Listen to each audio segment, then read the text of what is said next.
darkness, my old friend. I've come to talk with you. Extremely tired. Smaller than I thought it would be. Like, always. Sometimes I stay up till 4 in the morning doing homework.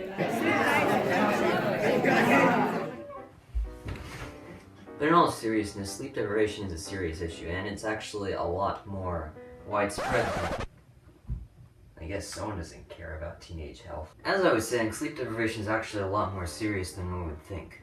I mean, we kind of get used to just being dead tired in the morning, but the National Heart, Lung, and Blood Institute actually recommends that teenagers get about 9 to 10 hours of sleep each night. Yeah, okay. Quick show of hands, who here actually gets that? And even though this is a video, I can already tell that there's very few hands, if at all. In my personal case, in order to get up at my average of 6 a.m., in order to get 9 hours of sleep, I'd have to be in bed by 9 p.m.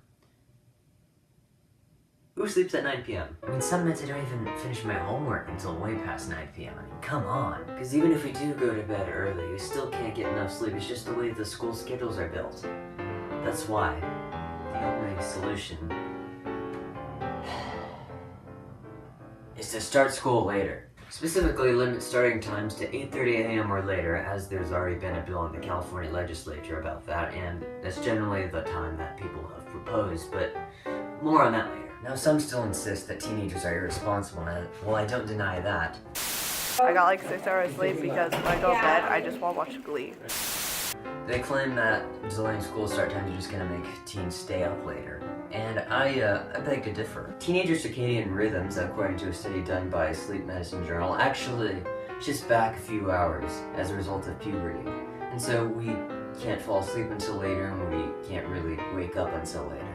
It's not us being lazy on Saturdays while we are quite lazy on Saturdays. It's actual biology. According to a University of Minnesota study, 60% of students who start later than 8:30 get more than 8 hours of sleep, while only 33% of students who start at 7:30 get that same amount. So it actually works. Now, besides the obvious disadvantages to sleep deprivation, of which there are many, there are also a lot of dangerous side effects, like, I don't know, car crashes. This portion of the University of Minnesota study actually got data from 4 different school districts, 2 of which saw huge decreases in car crashes, 1 of which saw a smaller decrease, and the other one saw a slight increase.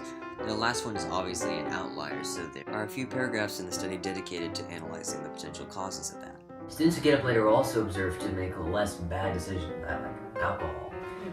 In my humble opinion as a student well-being is well worth the cost, but there is actually some evidence that suggests that delaying school start times would actually be an economic plus rather than a sacrifice. A study done by the nonprofit think tank RAND Corporation this year actually shows some very optimistic economic projections for what could actually happen if schools started delaying their start times around the country. The predictive economic gains for states are actually quite high. So much so that about 15 years after policy implementation, states will gain, on average, maybe $140 billion in their economy. Some parents and teachers unions may argue that implementing this change will actually cost way too much upfront to be worth it.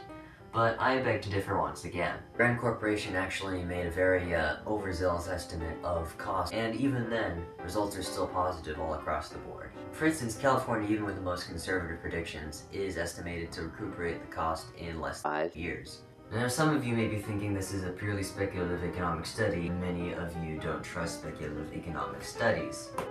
Because reasons. While it is true that speculative studies may find a lot of bias in them, unlike Chas T. May, Rand Corporation doesn't really have any conflicts of interest when it comes to giving economic advice about delaying school start time. This, of course, is because they're nonprofit and they're most closely tied to the U.S. military. Another thing isn't the lengthy 40 or 50 page report that they included to explain the reasons that they modeled the way they did. They mentioned that they only used empirical data, as in things that have real hard evidence for their correlations, such as car crashes. I know I'm obsessed with car crashes, but bear with me. Other factors which they would have had to guesstimate the exact quantity on, but they know will actually affect it, such as obesity, have been just simply omitted. So if anything, this is rather conservative of an estimate. Moving on. It's pretty clear at this point that delaying school start times would be a good decision, but why aren't people actually doing it? Currently in the California legislature, there's a bill to mandate that all schools must start no sooner than 8:30 a.m., but primarily due to teachers' unions opposing it, it has been shelved. So at this point, things aren't really looking the best. But what can we do about it? Are we cringing yet?